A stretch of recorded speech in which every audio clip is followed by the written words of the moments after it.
will not be affected, and neither will national security, but all other discretionary government programs will.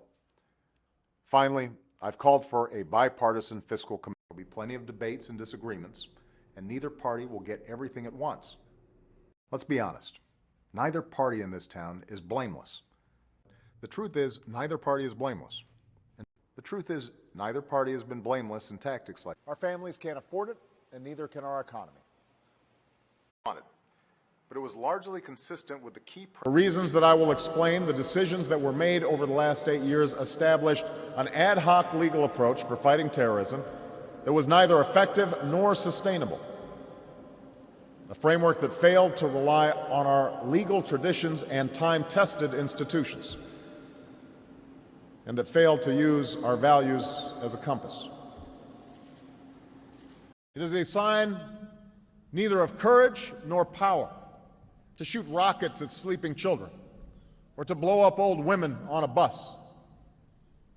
Meeting these challenges will be neither quick nor easy. Whether America or Russia, neither of us would benefit from a nuclear arms race in East Asia or the Middle East.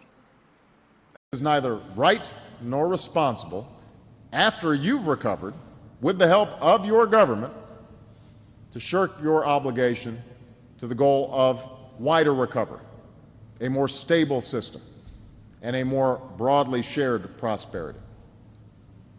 We'll make sure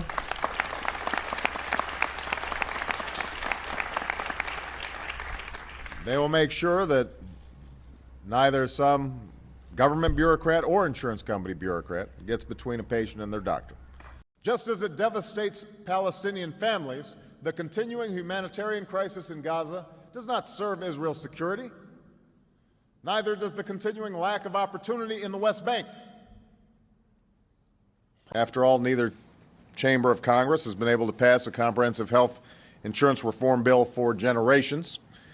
Would millions of Americans with pre-existing conditions who can't get coverage today or find out that they lose their insurance just as they're getting seriously ill?